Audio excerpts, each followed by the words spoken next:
कल हमने पढ़े थे टू टाइप्स के फंक्शन, एक तो एक्सपोनेंशियल फंक्शन पढ़ा था और एक साइन कोसाइन, या उनको हम ट्रिग्नोमेट्रिक कॉम्प्लेक्स फंक्शन भी बोल सकते हैं या कॉम्प्लेक्स ट्रिग्नोमेट्रिक फंक्शन भी बोल सकते हैं। ठीक है, नेक्स्ट है कॉम्प्लेक्स हाइपरबोलिक फंक्शन। ठीक है, हाइपरबोलिक मतलब साइन हाइपरबोलिक, कोस हाइपरबोलिक, जो उसके बाद वाली टर्म है वो इन्हीं से आ जाएगी, जिसलिए टेंजेंट हाइपरबोलिक है, कोट हाइपरबोलिक है, कोसिकेंट हाइपरबोलिक है और सिकेंट हाइपरबोलिक है। ठीक है, तो देखो सबसे पहले अगर मैं साइन हाइपरबोलिक z की बात करूं, ठीक है, एक तो साइन हाइपरबोलिक x है, अगर x तुम्हारे पास एक रियल नंबर है तो हम इसको रियल में पढ़ते हैं।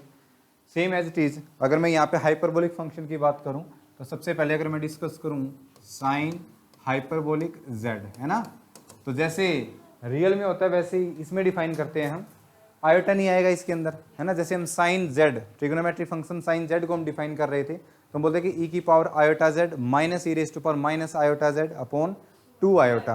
लेकिन जब इसके अंदर करेंगे हम तो यहाँ पे हमारे पास क्या हो जाएगा, e की पावर z माइनस e की power minus z upon 2। Iota नहीं आएगा ना, ये आएगा, आयोटा इसके अंदर नहीं आएगा। आयोटा जब हम सिंपल ट्रिग्नोमेट्रिक फंक्शन पढ़ते हैं, जैसे कल डिस्कस करें, तब आएगा उसके अंदर। ओके, एक्सपोनेंशियल से ही आया ये भी, e की पावर z को हमने कल किया था, फिर e की पावर माइनस z, e की पावर z बार, इस टाइप के फंक्शन को भी हमने डिस्कस किया था, है ना। उसी की हेल्प से फिर इसका हमने आर्गुमेंट फाइंड आउट करा था, आर्गुमेंट क्या होगा, मॉडुलस क्या होगा, प्रिंसिपल आर्गुमेंट क्या होगा, उसकी प्रॉपर्टीज क्या होंगी। Is that clear? कल जो मैंने इससे प्रीवियस लेक्चर्स में भी आपको बताए थे 9 फॉर्मूले, क्लियर है वो, कि e की पावर z, जब सिंगुलैरिटी वाला चैप्टर पढ़ेंगे ना हम, तो ये टिप्स पे हों सारी चीजें, जितना भी आपको पढ़ाया जा रहा है इस सारा 3 चैप्टर तक।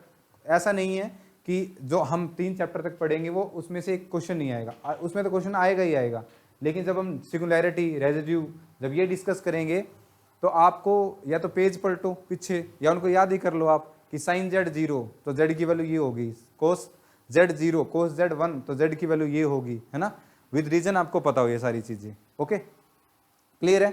इनका कुछ है नहीं, ये कभी कभार आ जाते हैं साइन हाइपरबोलिक z, वो भी 0 के लिए, 0 कब होंगे, ओके, क्योंकि सिंगुलैरिटी में हम कोई भी फंक्शन है, ठीक है, वो हम 0 के इक्वल रखेंगे। जो भी रेसिप्रोकल सिस्टम हम लेंगे, रेसिप्रोकल फंक्शन या रैशनल फंक्शन लेंगे, उसमें हम ट्रिग्नोमेट्रिक फंक्शन, एक्सपोनेंशियल फंक्शन और जितने भी हम डिस्कस कर रहे हैं, लॉगरिथमिक फंक्शन, सभी को इक्वल टू 0 पुट करके वैल्यू फाइंड आउट करेंगे।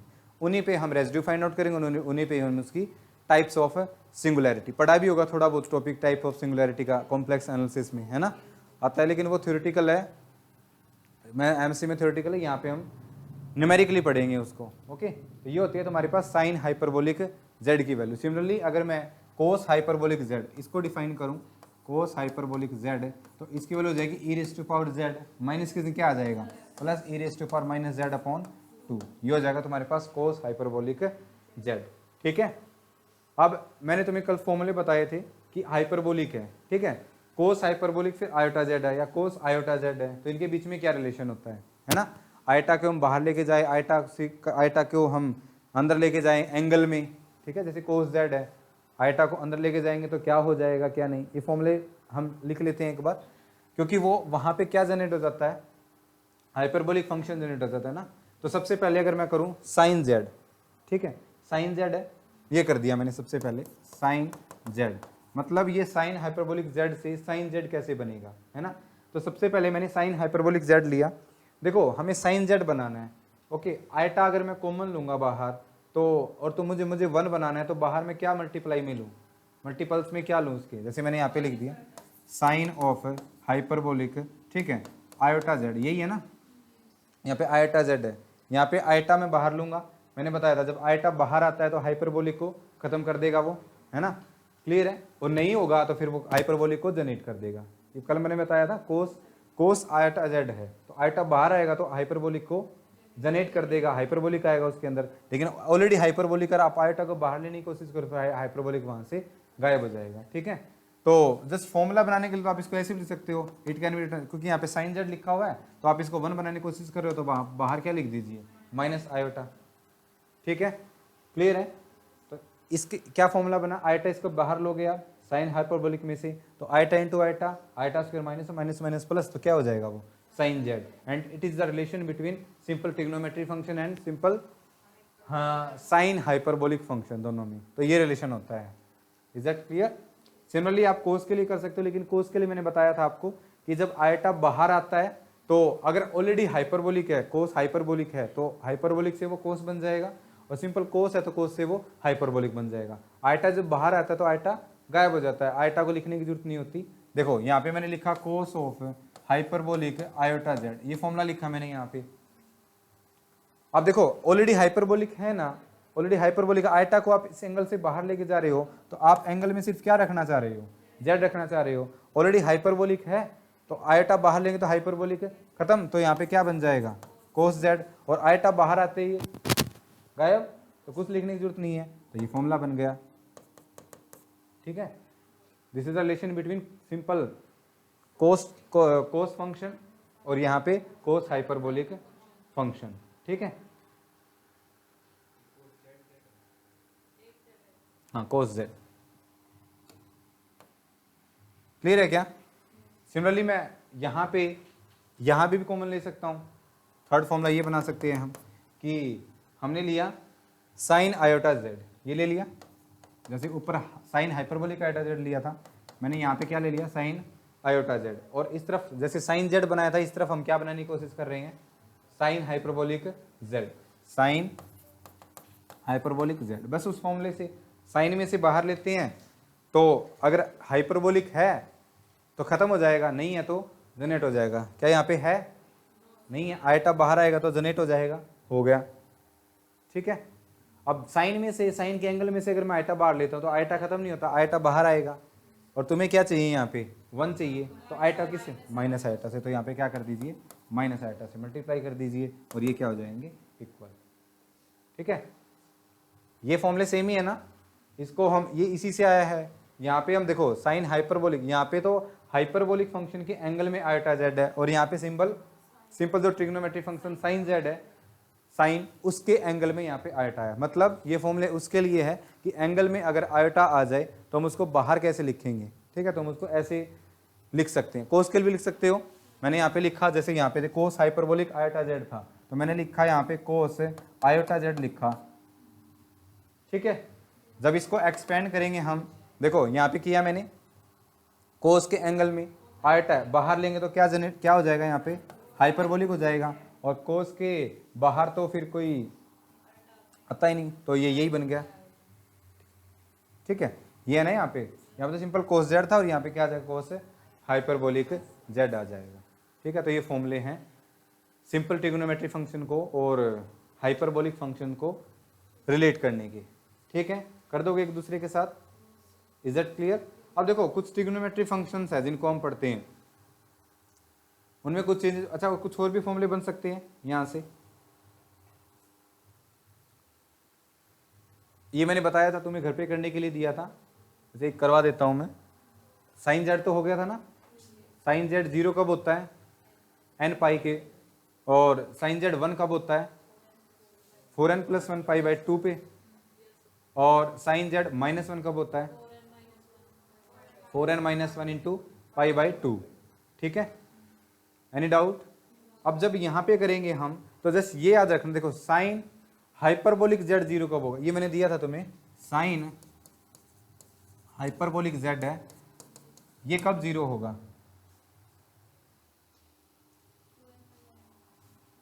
2n पाई आयोटा।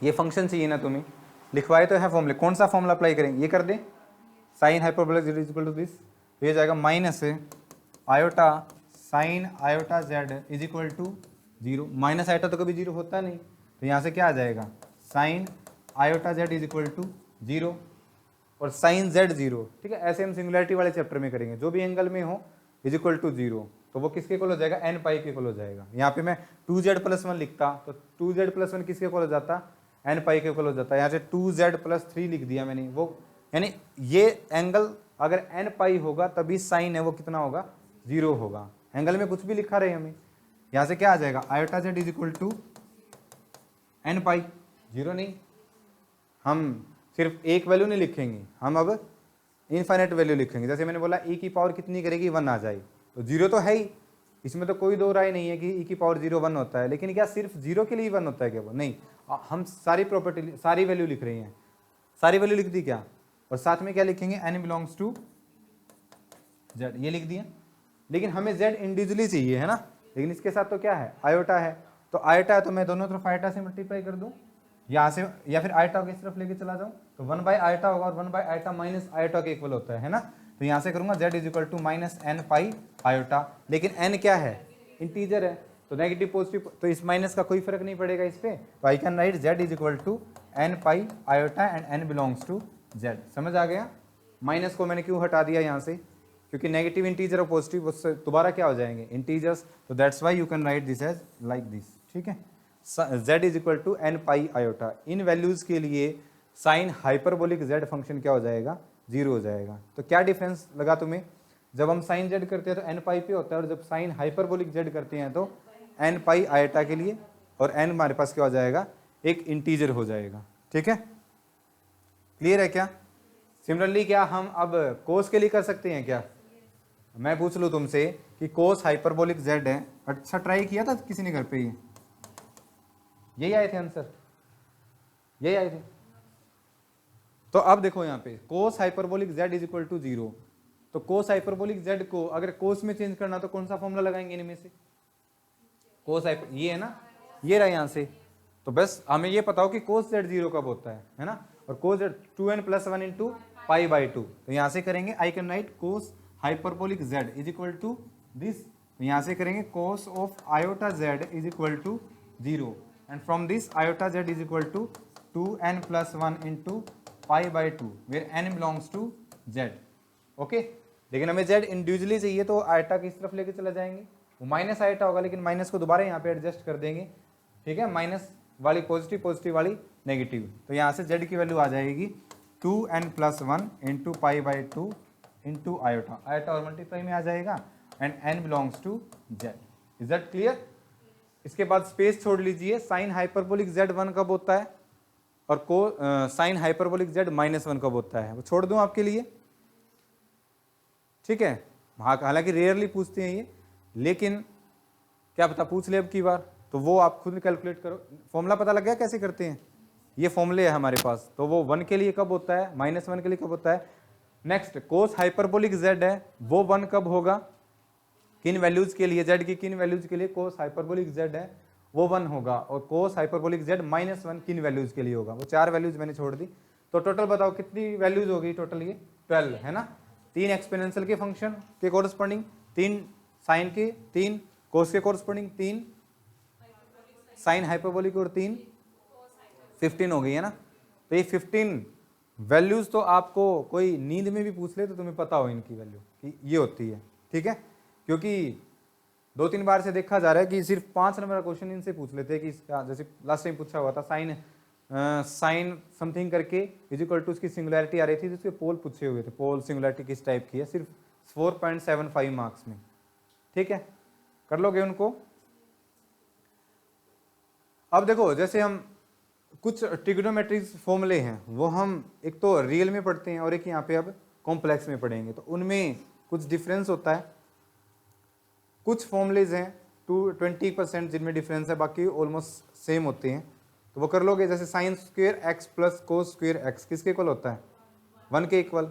ऐसे ही sine square Z plus cos square Z है वो किसके इक्वल होता है, second square Z minus 10 square Z किसके 1 के इक्वल होता है। ठीक है, यही रियल में तो ऐसे होता है। ये कुछ फॉर्मूले है ट्रिग्नोमेट्रिक फॉर्मूले, कुछ नहीं है जैसे रियल में होते हैं ना, जैसे रियल एनालिसिस में होते हैं ट्रिग्नोमेट्रिक फॉर्मूले, वैसे ही कॉम्प्लेक्स के अंदर है कुछ एक फॉर्मूले है जो वो हाइपरबोलिक वाले, उनमें चेंजेस हैं। ठीक है, बाकी सारे सेम हैं। ओके, कर लोगे। तो ये थे तुम्हारे पास हाइपरबोलिक फंक्शंस। बाकी फंक्शंस इनसे कैलकुलेट कर सकते हैं हम, जैसे टेंजेंट हाइपरबोलिक जेड है, tangent hyperbolic Z, I can write it as sine hyperbolic Z upon cos hyperbolic Z, ये बोल दिया इसने, है ना। अब तुमसे ये पूछ ले कि जो टेंजेंट जेड है वो किन वैल्यूज के लिए डिफाइंड नहीं है। जहाँ पे कोस हाइपरबोलिक जेड क्या होगा 0। क्या अभी हमने किया है कोस हाइपरबोलिक जेड की 0 कहाँ होगा, किन वैल्यूज के लिए, पाई। देखो जब हम कर रहे हैं ना यहाँ पे, जैसे कल हमने किया था ट्रिग्नोमेट्री फंक्शन साइन जेड और कोस जेड, तो वो रियल लाइन पे आ रहे थे ना, रियल वैल्यूज के लिए 0 हो रहे थे। लेकिन जब हम साइन हाइपरबोलिक जेड कर रहे हैं तो ये कौन सी एक्सिस होती है, इमेजिनरी एक्सिस आयोटा, ठीक है, 2 आयोटा, फिर 3 iota and up to minus iota, -2 iota, -3 iota. अब इन इमेजिनरीज वैल्यूज के लिए, प्योरली इमेजिनरीज वैल्यू के लिए, ठीक है, सभी के लिए तो नहीं है, क्या सभी रियल के लिए साइन जेड 0 होता है क्या, नहीं, कुछ वैल्यूज के लिए एन पाई जो पाई के मल्टीपल होते हैं, है ना। सिमिलरली यहाँ पे तो ये डिफरेंस है हाइपरबोलिक फंक्शंस में और ट्रिग्नोमेट्रिक, सिंपल ट्रिग्नोमेट्रिक फंक्शन में। ओके, तो आपसे पता है क्या पूछेंगे वहां पे चैप्टर नंबर 4 में, जब हम सिंगुलरिटी वाला चैप्टर करेंगे, find the singularities of sine sorry cos, tangent, cot, secant, cosecant, इस टाइप की। तो आप सिर्फ ये देख लीजिए कि टेंजेंट डिफाइन कहाँ नहीं है, ठीक है। और देखो जब हम कोई रैशनल फंक्शन लिखते हैं, रैशनल फंक्शन समझते हो ना, F of Z upon G of Z, इस टाइप के फंक्शन को हम रैशनल फंक्शन बोलते हैं। तो हम ये देखेंगे कि जो डिनोमिनेटर में जो फंक्शन आया हुआ वो 0 कहाँ बन रहा है ना। जैसे इस फंक्शन में टेंजेंट हाइपरबोलिक जेड ये फंक्शन है, इसमें साइन जेड कहीं 0 बने ना, हमें कोई फर्क नहीं पड़ता, क्योंकि 0 अपॉन समथिंग तो क्या होता है वो 0, वो डिफाइंड चीज है ना। लेकिन जब कोस हाइपरबोलिक जेड जिन वैल्यूज के लिए 0 हो जाएगा तो वो 1 अपॉन समथिंग, समथिंग अपॉन 0, और वह वैल्यू इन्फिनिटी नहीं बोलेंगे, हम क्या बोलेंगे, नॉट डिफाइंड। इन्फिनिटी के लिए तुम ये बोलते हैं कि वो इस सिंबल होता है, डिफाइंड चीज नहीं है, वो अप टू इन्फिनिटी है ना, ये नहीं बोलना कि इन्फिनिटी होता है। ओके, क्लियर है क्या। अच्छा, जैसे हम ये पढ़ते हैं यहाँ पे, हम जब रियल एनालिसिस पढ़ते हैं तो हमारे पास 2 ही चॉइस होती है ना, या तो हम उस तरफ जाएं या फिर उस तरफ जाएं। क्या हम कॉम्प्लेक्स नंबर को लाइन पे ड्रॉ कर सकते हैं, सिर्फ लाइन से क्या सारे कॉम्प्लेक्स नंबर एक लाइन पे लाई करते हैं क्या, नहीं, कितनी डायरेक्शन होती है, इनफाइनाइट डायरेक्शन होती है। देखो मतलब मैंने यहाँ पे बोल दिया, हालांकि हम इसको इंटीग्रेशन वाले चैप्टर में तो करेंगे ही, कॉम्प्लेक्स इंटीग्रेशन करेंगे। मान लो यहाँ पे ये 0 है, ठीक है, ये 0 है, और हम जब रियल पढ़ते हैं तो यहाँ पे हम करते हैं, यहाँ पे माइनस इन्फिनिटी और यहाँ पे प्लस इन्फिनिटी, और इसके मिड में क्या होती है हमारे पास है 0, ऐसे ही पढ़ते हैं हम। अब मैंने तुमसे पूछ लिया कि 0 को अप्रोच करने के कितने तरीके हैं इन रियल एनालिसिस। आप 0 को कितने तरीके से अप्रोच कर सकते हो, करते हैं ना right hand limit, right hand limit, तो 2 ही तरीके हैं ना, या तो आप इसको ऐसे लेफ्ट हैंड साइड से अप्रोच करो 0 को, 0 नहीं किसी भी नंबर को, अगर मैं 0 की संख्या बोल दूं, एक नंबर बोल दिया ए कोई रियल नंबर है, एक मैंने फिर यहाँ पे बोल दिया, इसको ऐसे अप्रोच कर सकते हो। तो मैक्सिमम कितने, दो ही तरीके हैं। लेकिन मैं तुमसे ये बोल दिया कि यहाँ पे ये भी 0 है, ठीक है, ओरिजिन है, इसको ये इसके कोऑर्डिनेट होंगे, और कॉम्प्लेक्स में इसको हम 0 ही बोलते हैं, 0 + 0 आयोटा इज इक्वल टू 0। तो कॉम्प्लेक्स एनालिसिस में 0 को अप्रोच करने के कितने तरीके हैं, इनफाइनाइट। अगर आप यहाँ से इसको ऐसे भी, ऐसे भी, ऐसे भी, ऐसे भी, ऐसे, ऐसे, ऐसे,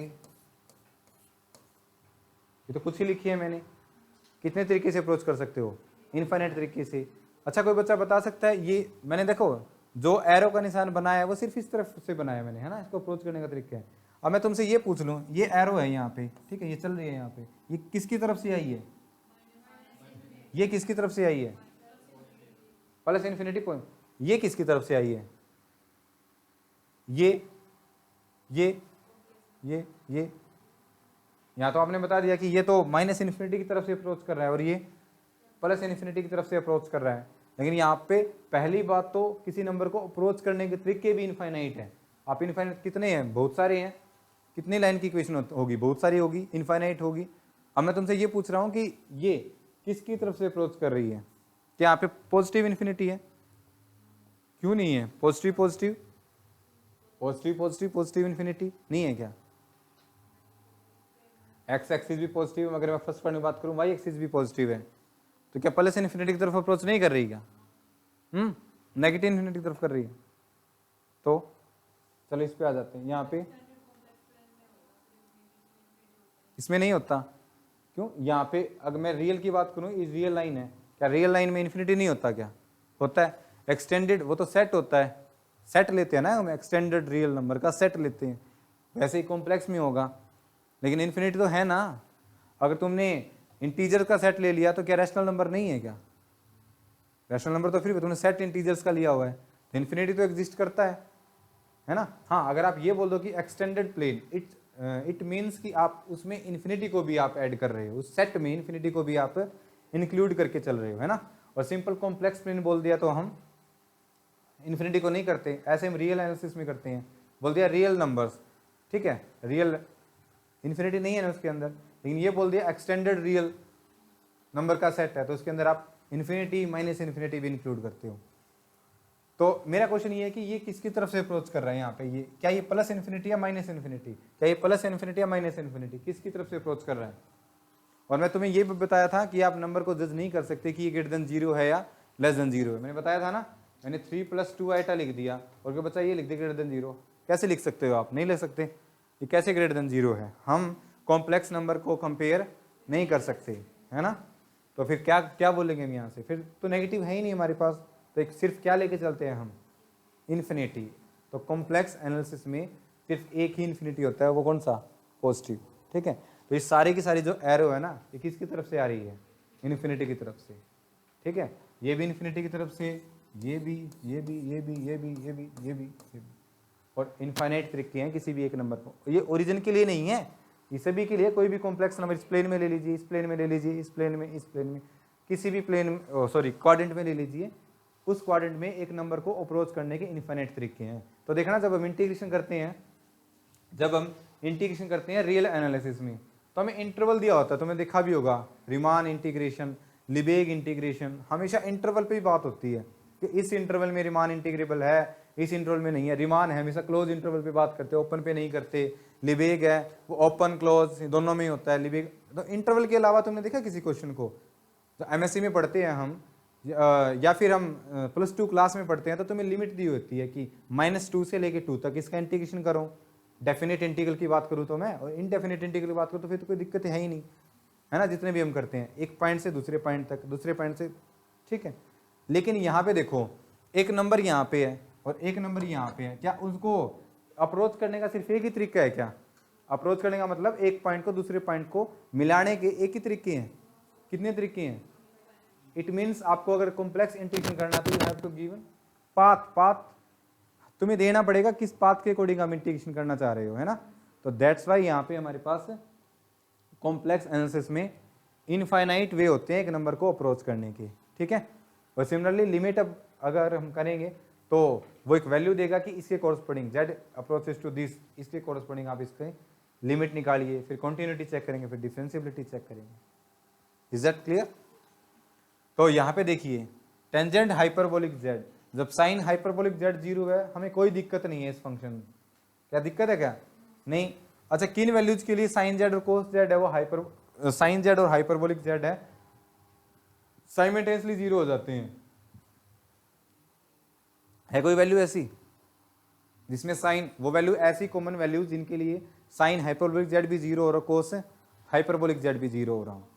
नहीं है ना, ऐसी कोई वैल्यूज नहीं है। अभी हमने किया था ऊपर साइन हाइपरबोलिक z और कोस है, वो तो π/2 के मल्टीपल्स के लिए 0 होगा कोस, और साइन पाई के मल्टीपल तो आएगी नहीं कोई भी, ठीक है। और n की वैल्यू 0 लेके तो ये π/2 आएगा और वो 0 आएगी। Is that clear? और मैंने ग्राफ से भी इनको क्लियर किया था, साइन के और कोस के ग्राफ को। कोस का ग्राफ ऊपर से स्टार्ट होता है और साइन का ओरिजिन से स्टार्ट होता है, ओरिजिन के में से क्रॉस करता है। Is that clear?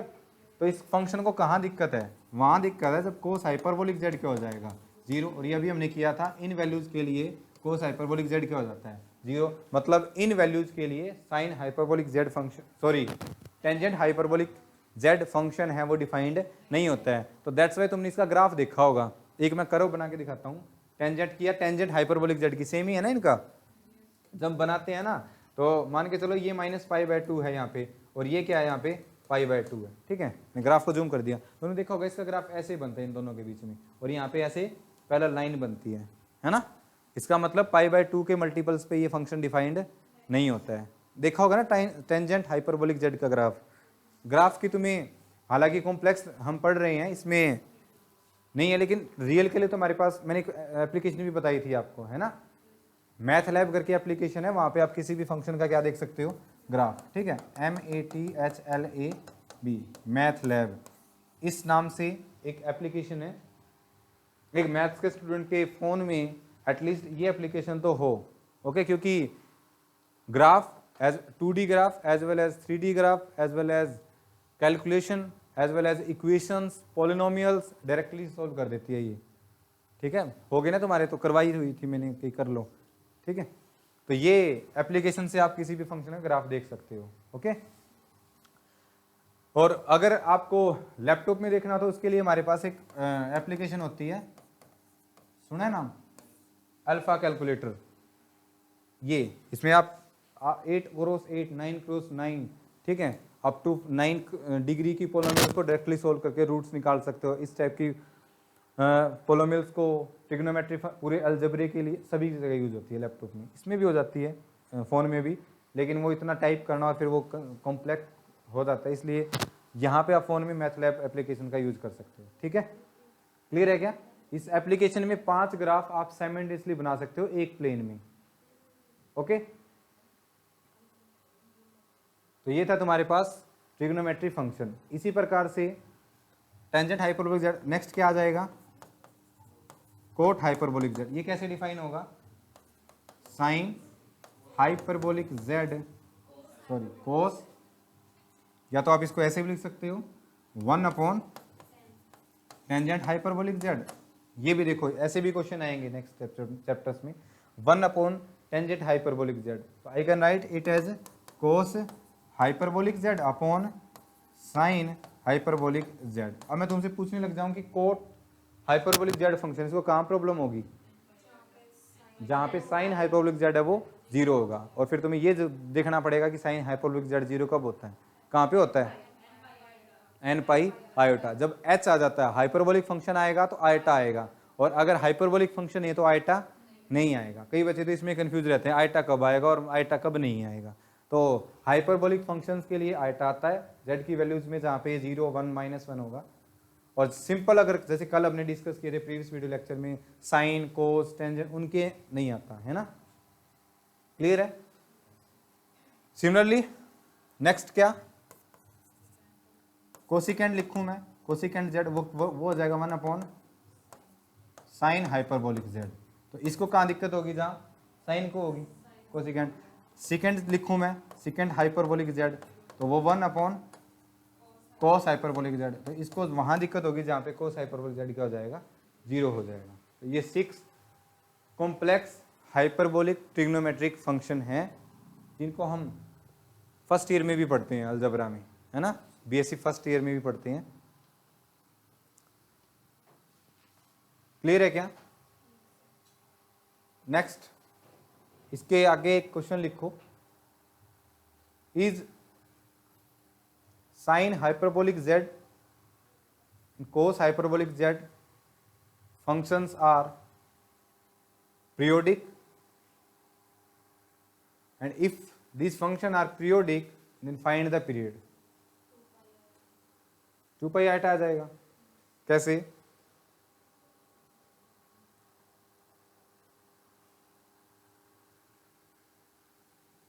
आंसर तो आ गया यस। मतलब साइन हाइपरबोलिक जेड और कोस हाइपरबोलिक जेड वो क्या होते हैं, पीरियोडिक। जैसे कल हमने साइन जेड और कोस जेड पढ़ा था, वो भी पीरियोडिक थे। पीरियड कितना था उनका, 2 पाई, ठीक है, 2 पाई पीरियड था ना, 2 पाई। इनका कितना पीरियड है, 2 पाई आयोटा, है ना। छोड़ दो तुम्हारे लिए, कैसे होगा इनका 2 पाई आयोटा पीरियड। क्या जब हम रियल एनालिसिस में पढ़ते हैं तो sine hyperbolic x cos hyperbolic x वो पीरियोडिक होते हैं। रियल एनालिसिस में sine hyperbolic x cos hyperbolic x वो पीरियोडिक होते हैं, होते हैं, देख लो। तो ये दोनों क्वेश्चन लिख लो और इसका आंसर आप कल दोगे मुझे, ठीक है।